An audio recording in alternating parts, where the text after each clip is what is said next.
नमस्कार, मी विलास आव्हाड. आपण पाहता AV9 एक्सप्रेस. मित्रांनो, आपल्याकडे एक पाकदार्जिने काही लोक आहे. खरं तर देशाचं खायचं, भारताचं खायचं आणि पाकिस्तानचे गुण गायचे, पाकिस्तानचे गाणे गायचे, पाकिस्तानचे गीतं गायचे. अशी परिस्थिती भारतामध्ये काही नालायक लोकांची आहे. सगळ्या सुविधा भारताच्या वापरायच्या, देशाच्या वापरायच्या आणि देशालाच शिव्या घालायच्या, देशाला वाईट बोलायचं आणि पाकिस्तानची भलाबल करायची, पाकिस्तानची स्तुती करायची. अशी नालायक लोकांची आपल्याकडे काही जमात आहे. असे काही अवलादी लोक आहे की ज्यांना देशाबद्दलचं प्रेम नाही, त्यांना पाकिस्तानचं प्रेम आहे. सगळ्या फॅसिलिटी देशाच्या वापरायच्या आणि देशाची बदनामी करायची, पाठीमागं कुठं राहायचं नाही. ही जमात एकदा उघडी केली पाहिजे. खरं तर काँग्रेस यामध्ये सगळ्यात पुढे. काँग्रेसचे काही नेते, मग ते काही बारीक नेते नाहीत. आता काँग्रेसचे मणिशंकर अय्यर हे केंद्रीय कॅबिनेटमध्ये राहिलेले आहेत. डॉक्टर मनमोहन सिंगांच्या सरकारमध्ये हे कॅबिनेट मंत्री होते. हे मणिशंकर अय्यर 2019 मध्ये पाकिस्तानला जाऊन आलेले आहेत. हे मणिशंकर अय्यर एकदा तिथल्या तानाशाह मुशर्रफ यांना भेटून एकदा काहीतरी त्यांनी अशी मागणी केली होती की आम्हाला जरा तुम्ही मोदीला हटवायला मदत करा, मग आम्ही तुम्हाला नंतर पुढे आमचं जर काँग्रेसचं सरकार आलं, राहुल गांधी पंतप्रधान झाले तर आम्ही तुमचं व्यवस्थितपणे चर्चा करू, मार्ग, पण तुम्ही मोदीला हटवायला आम्हाला मदत करा. आता पाकिस्तानचा मोदीला हटवण्यासाठी किंवा ह्या सगळ्या निवडणुकांमध्ये पाकिस्तानचा काय संबंध आहे? पाकिस्तान कोण मोदीला हटवणार आहे? पाकिस्तानचे लोक भारतामध्ये येऊन मोदीला मतदान करणारे की मोदीच्या विरोधात मतदान करणारे? याचा अर्थ हे नालायक लोक, काँग्रेसचे हे देशविरोधी लोक तिथं जाऊन मोदीच्या विरुद्ध किंवा भारत सरकारच्या विरुद्ध षडयंत्र रचायला लावणार, देशाच्या विरुद्ध कारवाई करायला लावणार. आणि समजा आपल्या देशामध्ये आतंकी हमला झाला, त्याच्यामध्ये निष्पाप नागरिक कधी कधी मरतात किंवा देशाच्या रक्षणासाठी असलेले सैनिक त्यामध्ये शहीद होतात.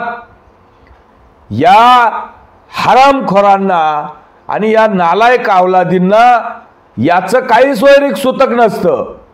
यांना यांचे राजकीय बोंबील, राजकीय पोळ्या यांना भाजायच्या असतात आणि हे अशा प्रकारचे वक्तव्य हे यांचे सार्वजनिक झालेले.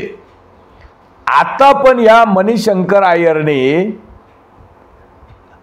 नरेंद्र मोदींना अपमानित करण्यासाठी काय म्हटले? भारताच्या सेनेला अपमानित करण्यासाठी काय म्हटले?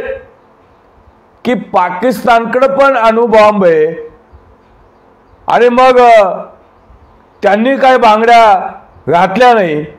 याचा अर्थ काय होतो?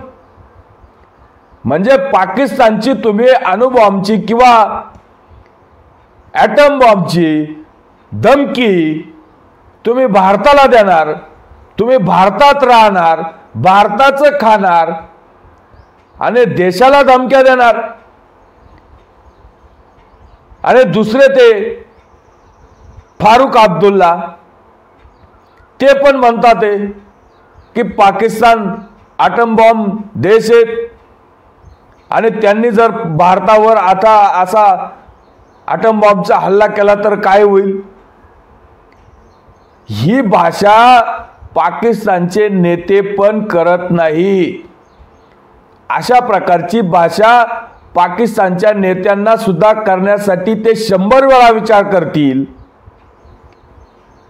पण हे भारतात राहून भारताचं खाऊन पाकिस्तानच्या धमक्या, हे देशविरोधी आणि आपल्या जीवावर पोचलेले देशातलं संपत्ती, साधन संपत्तीचा वापर करून मोठे झालेले हे नेते देशाला आणि देशाच्या सरकारला, पंतप्रधानांना ॲटम बॉम्बची धमकी देतात, ती पण पाकिस्तानकडून.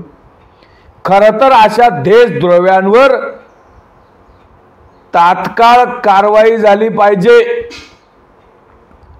इलेक्शन कमिशन म्हणा किंवा NIA म्हणा, यांनी याचं मोठं ॲक्शन घेऊन या हरामखोरांना आणि या देशद्रोह्यांना अटक केली पाहिजे. हे यांच्या पद्धतीने काही बोलणार, देशाच्या पंतप्रधानांना शिव्या देणार, नीच भाषा वापरणार, आणि हे लोक इथं निवडणुका लढणार, हे खासदार होणार, आमदार होणार, सत्ता भोगणार.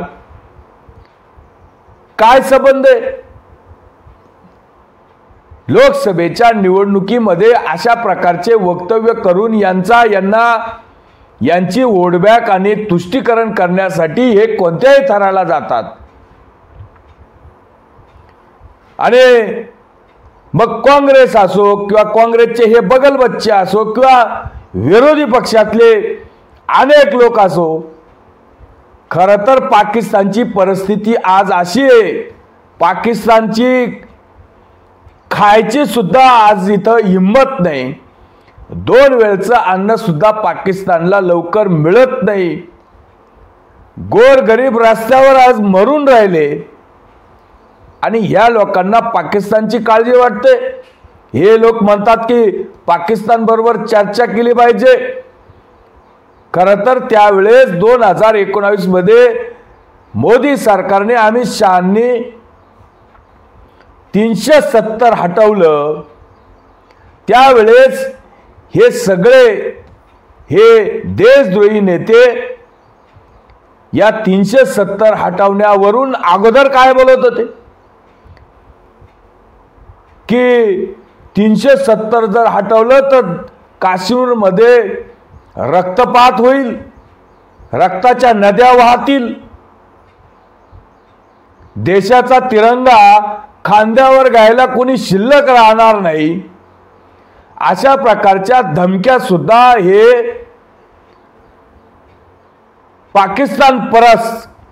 पाकिस्तान धार्जिने भारताचं खाणारे लोक त्यावेळेस देत होते.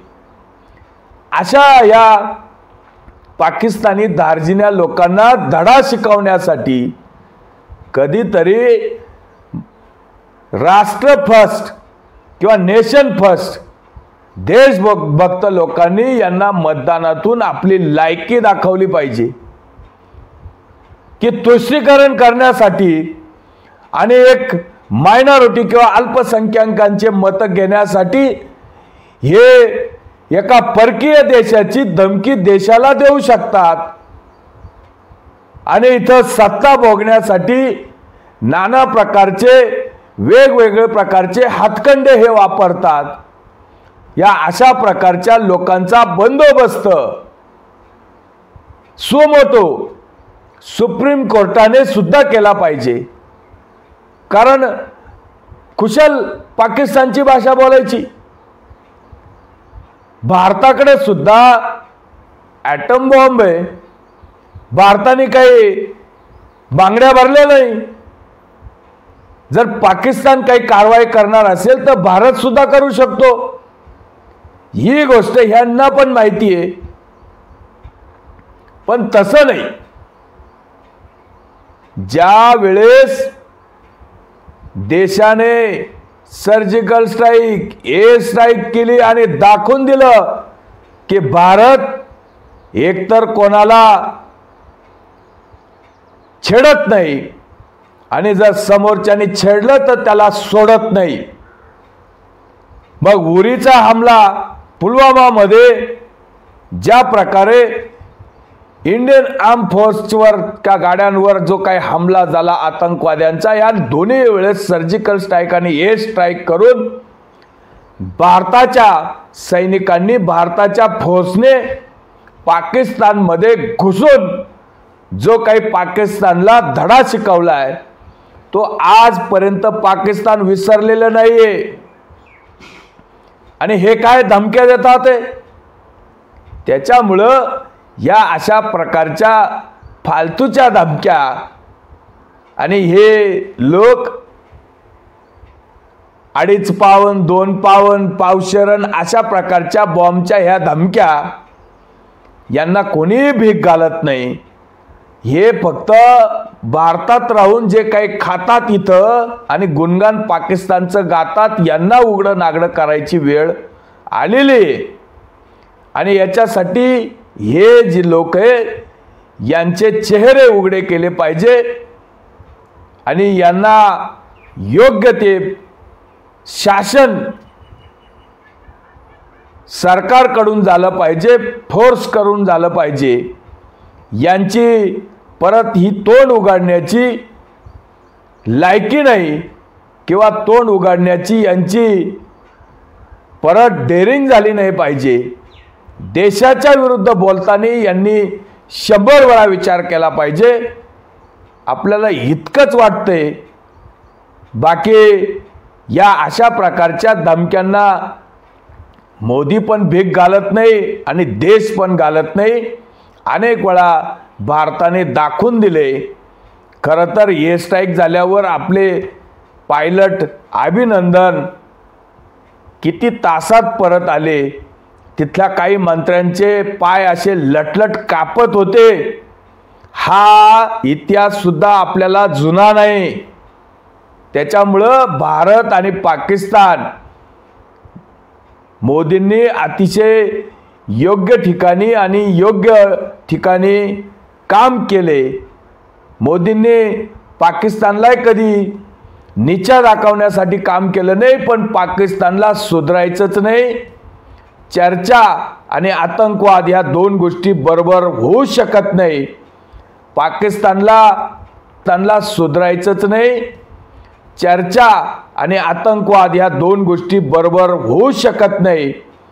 पाकिस्तानला जो आपल्या देशातून भारतावर होणारे हल्ले कमी नाही, बंद करावे लागतील. भारतात होणारे, पाकिस्तानच्या जमिनीतून होणारे हल्ले हे पाकिस्तानला बंद करावे लागतील. तेव्हाच कधीतरी चर्चा होऊ शकते. या दोन्ही गोष्टी एकाच वेळेस होऊ शकत नाही. हेच महत्त्वाचं आहे. तुर्तच थांबतो. व्हिडिओ आवडला असेल तर लाईक करा, शेअर करा. धन्यवाद.